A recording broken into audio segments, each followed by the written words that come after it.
যাদের নামাজ পড়ার সময় দুনিয়াবি চিন্তা মনে আসে বা নামাজে অমনোযোগী তৈরি হয়, তারা ভিডিওটি শেষ পর্যন্ত দেখার অনুরোধ রইল।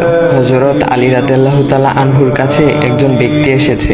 তখন লোকটা বলল, হুজুর, আমার নামাজে মন বসে না। নামাজে দাঁড়ালে আমার দুনিয়াবি নানা চিন্তা আসে। হুজুর, আমার এই নামাজ কি আল্লাহ তাআলা কবুল করবেন? তখন হযরত আলী রাদিয়াল্লাহু তাআলা আনহা বলেছেন, না, তোমার নামাজ কবুল হবে না।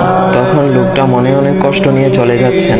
এমন সময় রাসূল সাল্লাল্লাহু আলাইহি ওয়াসাল্লাম এসে হযরত আলী রাদিয়াল্লাহু তাআলা আনহুকে জিজ্ঞাসা করলেন, ইয়া আলী, আপনার কাছে লোকটা কেন এসেছিল? এসে দেখি মন খারাপ করে চলে গেল। কেন, কি হয়েছে আমাকে বলুন। তখন আলী রাদিয়াল্লাহু তাআলা আনহু বলেন, তিনি আমার কাছে জানতে এসেছেন যে নামাজে দুনিয়াবি চিন্তা আসলে নামাজ হবে কিনা। আমি বলেছি, না, তোমার নামাজ কবুল হবে না।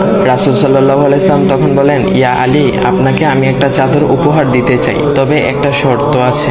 আলী রাদিয়াল্লাহু তাআলা আনহু খুশি হয়ে বলেন, ইয়া রাসূলুল্লাহ, কি শর্ত তা বলুন, আমি আপনার সকল শর্ত মেনে নিব।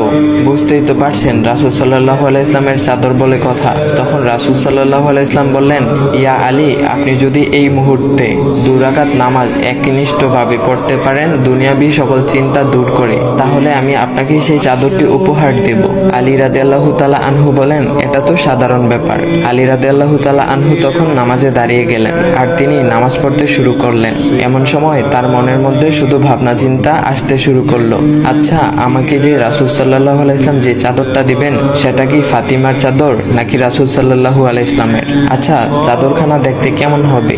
এই বিভিন্ন বিষয় নিয়ে ভাবতে লাগলেন। তিনি ভুলেই গেছেন যে দুনিয়াবি চিন্তা নামাজে আনতে রাসূল সাল্লাল্লাহু আলাইহি ওয়াসাল্লাম নিষেধ করেছেন। এর মধ্যে আলী রাদিয়াল্লাহু তাআলা আনহুর নামাজ পড়া শেষ। আলী রাদিয়াল্লাহু তাআলা নামাজ শেষ করে রাসূল সাল্লাল্লাহু আলাইহি ওয়াসাল্লামকে বলতেছেন, ইয়া রাসূলুল্লাহ, আমি আপনার শর্ত মেনেছি, এখন আমাকে চাদরখানা উপহার দেন।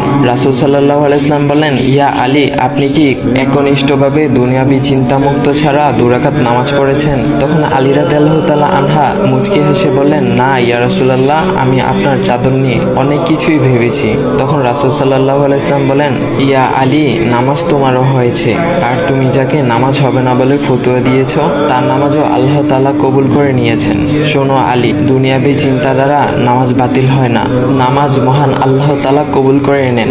সকল ফরজ নিয়ম কানুন মেনে নামাজ পড়লে নামাজ হবে ইনশাল্লাহ। তবে আমাদের সকলের উচিত নামাজ আদায় করার সময় একমাত্র আল্লাহকে স্মরণ করে নামাজ আদায় করা।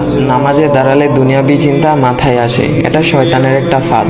আল্লাহ তাআলা আমাদের সকলকে শয়তানের কুমন্ত্রণা থেকে হেফাজত রাখুক এবং সঠিকভাবে মনোযোগের সাথে নামাজ আদায় করার মতো তৌফিক দান করুক। সবাই বলি আমিন। চাইলে ভিডিওটা আপনি অন্যদের কাছে শেয়ার করতে পারেন, এতে অন্যদের ভুল ভ্রান্তিগুলো দূর হবে।